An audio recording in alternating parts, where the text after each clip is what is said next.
ధన్యవాదాలు సార్. జనగామ పట్టణంలో 800 ఇల్లు డబుల్ బెడ్రూమ్ కింద కట్టింది సార్. కొద్ది డబ్బు ఇచ్చినట్టయితే కంప్లీట్ అయిపోతుంది. బచ్చన్నపేటలోని కేశరెడ్డిపల్లి గ్రామంలో కూడా కొన్ని ఇల్లు కట్టినాయి. మంత్రి గారికి వరంగల్ రివ్యూలో నేను రిక్వెస్ట్ చేసిన, వారు కూడా ఆనాడు కలెక్టర్కి చెప్పిండ్రు, ఎలక్షన్ల ముందు ఖచ్చితంగా చేస్తామని చెప్పేసి ఒక ప్రాసెస్ మొదలు పెట్టిండ్రు. ఈ లోపల కలెక్టర్ గారు చేంజ్ అయిపోయేసరికి మళ్ళీ ప్రాసెస్ అంతా వెనుకబడ్డది. కాబట్టి మంత్రి గారికి నేను దయతో విజ్ఞప్తి, ఖచ్చితంగా ఎవరైతే మీరు ఆల్రెడీ అప్లై చేసుకున్నారో, కొంతమంది పోయి ఉంటున్నారు కూడా వితౌట్ పర్మిషన్, వితౌట్ అలాట్మెంట్, కొన్ని ఏమో పైన స్లాబ్స్ పడి కొద్దిగంతా కంప్లీట్ కావాల్సిన దశలో ఉన్నాయి. ఇప్పుడు జనగామ లాంటి ముఖ్య పట్టణంలో కట్టిన వాటిని మనం వేస్ట్ చేయడం అనేది కరెక్ట్ కాదనే ఉద్దేశంతోనే మంత్రి గారు ఒప్పుకున్నారు. దాన్ని మరొక్కసారి మీరు పరిశీలి చేసి ఇప్పించవలసిందిగా నేను కోరుతున్నా. రెండవది, డబుల్ బెడ్రూమ్ ఇందిరమ్మ ఇళ్ళకి సంబంధించి సమస్య మీరు అలకేట్ చేసి మీరు లెటర్ ఇచ్చిన తర్వాత వాళ్ళు మొదలు పెట్టుకున్న తర్వాత ఇది L1లో లేదు కాబట్టి వీళ్లకు ఆల్రెడీ వాళ్ళు ఉండే కిరాయి ఇంట్లో వాళ్ళు పక్కా భవనంలో ఉందని చెప్పే ఉద్దేశంతో వాళ్ళని ఆపడం కానీ, వాళ్ళకి ఎప్పుడో కారు ఉంటే వారు కారు అంటే వాళ్ళు ఏదన్నా డ్రైవర్గా ఉండి అది తీసుకున్నట్లయితే వాళ్ళకి ఆ విధంగా వెహికల్ ఉంది కాబట్టి ఉద్దేశం ఉన్న దాన్ని కూడా ఆపేస్తున్నారు. L3లో ఉన్నది L1లో లేదు అని చెప్పేసి. కాబట్టి ఒకసారి మీరు ఆర్డర్ ఇస్తే, ప్రభుత్వం ఆర్డర్ ఇచ్చిన తర్వాత వాళ్ళు కట్టుకోవడం మొదలు పెట్టిన తర్వాత మధ్యలో ఆపడం అనేది కరెక్ట్ కాదు. వాళ్ళ బిల్స్ను వెంటనే వేయించాల్సిందిగా కోరుతున్నాను.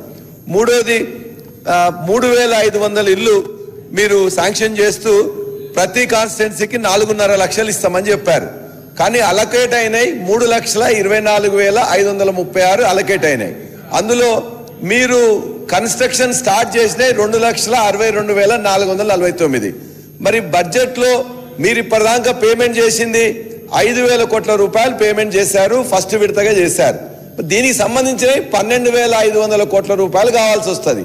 మరి బట్టి గారు బడ్జెట్లో పెట్టింది ఈ సంవత్సరానికి, వచ్చే సంవత్సరం 12 నెలలకు కూడా పెట్టింది ఇందిరమ్మ ఇళ్ల కోసం 5,000 కోట్లు మాత్రమే. అంటే ఇప్పుడు మీరు శాంక్షన్ చేసి నిర్మాణంలో ఉండే 2,62,449 సంబంధించిన డబ్బులు కూడా వచ్చే బడ్జెట్లో కూడా పెట్టలే. కాబట్టి మరి వీళ్ళకి ఎట్లా పేమెంట్ చేస్తారు? చివరి ప్రశ్న ఏంటంటే, మరి ఇవే కాకుండా వచ్చే సంవత్సరం కూడా మరి 3,500 ఇస్తామని మినిస్టర్ గారు చెప్పారు. పొంగులేటి శ్రీనివాసరెడ్డి గారు చెప్పినప్పుడు వచ్చే సంవత్సరం కూడా 3,500 చొప్పున ఇస్తాం, ఈ 3,500 అలాగూ, ఆ 3,500 అలాగన్నారు. మరి ఈ 3,500కే 3,000 కోట్లు తక్కువైతున్నాయి. మరి వచ్చే 3,500 రూపాయలు 3,500 ఇల్లు ఇస్తారా, ఇవ్వరా? ఇస్తే ఎప్పుడు ఇస్తారని చెప్పేసి మీ ద్వారా మంత్రి గారిని నేను రిక్వెస్ట్ చేస్తున్నాం. శ్రీ ధన్పాల్ సూర్యనారాయణ. ధన్యవాదాలు అధ్యక్ష. డబుల్ బెడ్రూమ్ల విషయానికి వస్తే ఒక 1 మినిట్ గౌరవ డిప్యూటీ సీఎం గారు. అధ్యక్ష, గౌరవ సభ్యులు పల్లా రాజేశ్వరరెడ్డి గారు మాట్లాడుతూ నియోజకవర్గానికి 4.5 లక్షల ఇళ్ళు ఇస్తా అని చెప్పారు. కానీ మీరు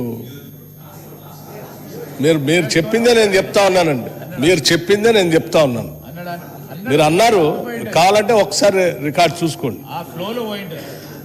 నియోజకవర్గానికి 4.5 లక్షల ఇళ్ళు ఎక్కడ ఉంటాయి అధ్యక్ష? నియోజకవర్గానికి మొత్తం ఉంటే 70,000 ఇళ్ళు 80,000 ఇళ్ళు ఉంటాయి మ్యాక్సిమం. నియోజకవర్గానికి 4.5 లక్షల ఇళ్ళు ఇస్తా అన్నారు, వీళ్ళు ఇయ్యలేదు. ఏం లెక్కలు అధ్యక్ష ఇవి? ఈ రకంగా సభని రాష్ట్రాన్ని తప్పుదోవ పట్టిస్తే ఎట్లా అధ్యక్ష? అధ్యక్ష, వారు చెప్పిందే నేను చెప్తున్నాను అధ్యక్ష. అట్లాగే ఫ్లోలో సార్ అధ్యక్ష, అది రికార్డులో పోయింది కాబట్టి నేను ఆ రికార్డు సెటరేట్ చేయాలి.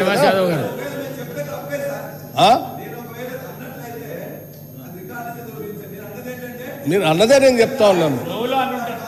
మీరు దేంట్లో అన్నా, ఉద్దేశపూర్వకంగా అన్నా, మీరు కావాలని అన్నా, లేకపోతే ఫ్లో అన్నా సరే, అది వేరే విషయం. కానీ దాన్ని అయితే సెటరేట్ చేయాలి కదా అధ్యక్ష. అట్లా లేదు. అట్లాగే బిల్లులకు సంబంధించి కూడా చెప్తా ఉన్నాను. మా హౌసింగ్ మంత్రి గారు నియోజకవర్గానికి 3,500 ఇళ్ళు లెక్కను 4.5 లక్షల ఇళ్ళు శాంక్షన్ చేస్తున్నామని చెప్పారు. దాని ప్రకారం రాష్ట్రంలో ఉన్నటువంటి శాసనసభ్యుల్ని, అధికారుల్ని, జిల్లా అధికార యంత్రాంగాన్ని, హౌసింగ్ శాఖని 1 కాదు 2 కాదు అనేక సార్లు సమావేశాలు పెట్టి అర్హత కలిగినటువంటి వాళ్ళందరి చేత నియోజకవర్గంలో 3,500 ఇళ్ళు శాంక్షన్ చేపించడం మీరు ఇవ్వండి, శాంక్షన్ చేస్తాం. దానికి ఎన్ని వేల కోట్ల రూపాయలైనా సరే పేదవాళ్ల కోసం ఖర్చు పెట్టడానికి సిద్ధంగా ఉన్నామని చెప్పి అనేక సందర్భాలు సభలో చెప్పారు అధ్యక్ష. చెప్పటమే కాదు అధ్యక్ష, వాళ్ళలాగా మాయ మాటలు చెప్పి భ్రమలు కల్పించి డబుల్ బెడ్రూమ్ ఇల్లు కట్టిస్తామని చెప్పి మాటలు చెప్పి ఓట్లు అడిగి 10 సంవత్సరాలు అధికారంలో ఉండి ఏ పేదవాడికి డబుల్ బెడ్రూమ్ ఇల్లు కట్టి ఇవ్వకుండా గాలికి వదిలేసిపోయినటువంటి ప్రభుత్వం కాదు తెచ్చినది. వారు చాలా నిక్కచ్చిగా హౌసింగ్ శాఖ మార్చిన నిక్కచ్చిగా దాని మీద రివ్యూ చేస్తూ నెలకొకసారి కాదు అధ్యక్ష, బిల్లులు వారానికి ఒకసారి బిల్లులు రిలీజ్ చేపిస్తా ఉన్నారు. వారానికి ఒకసారి అధ్యక్ష బిల్లులు. మీరు కట్టండి, బిల్లు పెట్టండి, వారానికి నేను ఇప్పించే బాధ్యతని పదే చెప్తూ రాష్ట్ర వ్యాప్తంగా చేస్తూ ఉన్నారు అధ్యక్ష.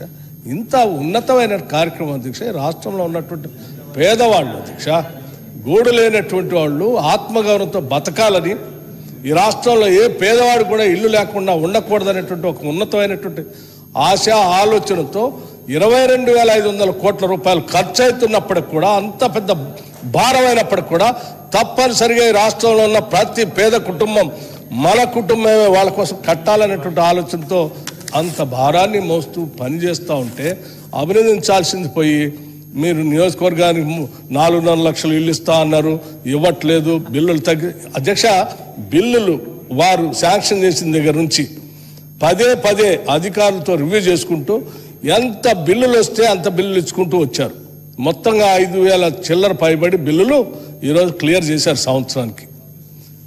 ఈ సంవత్సరం ఎన్ని వేల కోట్లు అవసరమైతే అన్ని వేల కోట్లు రిలీజ్ చేసుకుంటూ వచ్చిన తర్వాత ఒక అంచనాకు వచ్చి మొత్తంగా ఉరుకులు పెట్టిస్తే కూడా 5,500-6,000 కోట్లు దాటట్లేదు. కాబట్టి దానికి సరిపోయేంత పెట్టటమే కాదు, మళ్ళీ రివ్యూ చేసుకుంటూ వారానికి ఒకసారి బిల్లులు ఇచ్చుకుంటూ ఇంకా పెరిగితే కూడా ఇంకొక దగ్గర నుంచి ఎక్కడి నుంచి అయినా అడ్జస్ట్ చేసి ఆ బిల్లులు ఇవ్వడానికి సిద్ధంగా ఉన్నామని చెప్పి నిన్న బడ్జెట్ సమావేశంలో రిప్లై చెప్పేటప్పుడు చాలా స్పష్టంగా ఈ గౌరవ సభలో ఉన్నటువంటి సభ్యులందరికీ దురదృష్టవశాత్తు అధ్యక్ష మీరు వినటానికి సిద్ధంగా లేరు. సభ వదిలిపెట్టి పారిపోయారు. బడ్జెట్ కాగితాలు చింపుతారు, చెవులో పూల్లా పెట్టుకుంటారు. పేదల కోసం ఏ సంక్షేమం ఉన్నా కానీ వినటానికి సిద్ధంగా లేరు. మీరు నిన్న ఇక్కడ ఉండి అది విని ఉండుంటే మేము చాలా స్పష్టంగా చెప్పాం. నిన్న స్పష్టంగా చెప్తాం కాదు, సభలో ఉన్న గౌరవ సభ్యులందరికీ చెప్పాం, పిలిపించాం. ఇచ్చి మీ అందరూ మీ నియోజకవర్గాల్లో దగ్గరుండి సాధ్యమైనంత మేరకు శాంక్షన్ చేసిన ఇళ్లన్నీ కట్టించే ఏర్పాటు చూడండి. త్వరితగతిన వారం బిల్లులు పెట్టించే బాధ్యత కూడా మీరు తీసుకోండి. ఆ వచ్చే బిల్లులు క్లియర్ చేయడానికి ప్రభుత్వం సిద్ధంగా ఉందని అంత స్పష్టంగా చెప్తే మీరు సభలో లేకుండా వాళ్ళ మాటలు వీళ్ళ మాటలు విని మీరు ప్రజల్ని భ్రమలో పుట్టించి వాళ్ళకి ఏమి చేయకుండా ఉంటే బాగుండని బలమైన కోరికని మనసులో పెట్టుకొని ఈరోజు ఇట్లా మాట్లాడుతూ ఉంటే ఇది కరెక్ట్ కాదు అధ్యక్ష. ఈ ప్రభుత్వం మానవీయ కోణంతో ప్రజల కోసం పనిచేసేటువంటి ప్రభుత్వం. ఒక్కొక్క సభ్యుడు ఒక్కొక్క నియోజకవర్గంలో పేదల కథలు చెప్తా ఉంటే, వాళ్ళ బాధలు చెప్తా ఉంటే మీరు కూడా అధ్యక్ష అక్కడి నుంచి ఆనాడు ఇందిరమ్మ ఇళ్ళు ఈ రాష్ట్రాల్లో ఈ దేశంలో ఎక్కడ లేనటువంటి పరిస్థితుల్లో మీరు ఆ రోజు ఉన్నారు, ప్రభుత్వంలో ఉన్నారు, శాసనసభ్యులుగా ఉన్నారు. ఆనాడు ఉమ్మడి రాష్ట్రంలో కాంగ్రెస్ ప్రభుత్వం ముఖ్యమంత్రిగా డాక్టర్ వైఎస్ రాజశేఖర రెడ్డి గారు మొదలుపెట్టినటువంటి సమయంలో ఇందిరమ్మ ఇళ్ళు అనేది అప్పటి వరకు రాష్ట్రంలో లక్షలాది గుడిసెలు ఉండే అధ్యక్ష. గుడిసె అనేది లేకుండా చేయాలనేటువంటి ఉన్నతమైనటువంటి ఆశయంతో మొదలుపెట్టిన స్కీము. ఆ స్కీమ్ తర్వాత మళ్ళీ మీరు 10 సంవత్సరాలు మీరు అధికారంలోకి వస్తారు. పాపం వాళ్ళ జీవితాలను బాగుపడుతున్న టైంలో ఆ టైంకి వచ్చి కూర్చుంటారు. మధ్యలో 10 సంవత్సరాలు వచ్చి కూర్చొని ఆ ఇందిరమ్మ ఇల్లు లేకుండా చేస్తే మీరు చెప్పినటువంటి డబుల్ బెడ్రూమ్ ఇల్లు ఇవ్వకుండా పోతుంది. మళ్ళీ మేము వచ్చిన తర్వాతనే కదా అధ్యక్ష శ్రీనివాసరెడ్డి గారు, పొంగులేటి శ్రీనివాసరెడ్డి గారు మళ్ళీ ఆయన హౌసింగ్ శాఖ మంత్రి అయిన తర్వాత ముఖ్యమంత్రి గారు క్యాబినెట్ అంతా కూర్చొని 10 సంవత్సరాలు పాపం అన్యాయం అయిపోయారు పేదవాళ్ళు. మనం చేద్దాం వాళ్ళకి. ఒక్క గది ఇల్లు కాదు అధ్యక్ష, 5 లక్షల రూపాయలతో మేము ఇల్లు ఇస్తాము. దానికోసం ఎన్ని వేల కోట్లైన ఖర్చు చేస్తామంటే ఆ కాగితాలు చెప్తారా అధ్యక్ష వీళ్ళు? పేదలకు ఇచ్చే ఇళ్ళకి చెప్పినటువంటి కాగితాలు చెప్తారా అధ్యక్ష వీళ్ళు? ఆ కాగితాలు చింపి చెవులో పెట్టుకొని పూల్లో పెట్టుకొని పోతారు. వీళ్ళకి అధ్యక్ష పేదల పట్ల ఉన్నటువంటి నిబద్ధత, ఇంకా వాళ్ళ లెక్కల గురించి మాట్లాడుతున్నారు. ఇది కరెక్ట్ కాదు అధ్యక్ష. దయచేసి సభ్యులు చెప్పిన అన్ని మా మంత్రి గారు మానవ కోణంతో ఆలోచన చేస్తూ ఉన్నారు. అది చేయటమే కాదు, ఇప్పుడు వారు 4.5 లక్షల ఇల్లే కాదు, వారు మొన్న ఒక మాట అన్నారు, ఇంకా అవసరమైతే ఇంకొక 1000 ఇళ్ళు కూడా. ఇప్పటికి రాష్ట్రంలో నియోజకవర్గంలో 3,500 ఇళ్ళు ఇచ్చాము, త్వరితగతిన కట్టించండి, ఇంకా అవసరమైతే ఇంకొక 1000 ఇళ్ళు కట్టడానికి కూడా నేను సిద్ధంగా ఉన్నాను ప్రకటన చేశారు అధ్యక్ష. ఇది కదా ఉదాత్తమైనటువంటి హృదయం అంటే. చెప్పిన మాటలు విని విని అలసిపోయాం అధ్యక్ష, ఇది కరెక్ట్ కాదు. శ్రీ ధన్పాల్ సూర్యనారాయణ. ధన్యవాదాలు అధ్యక్ష.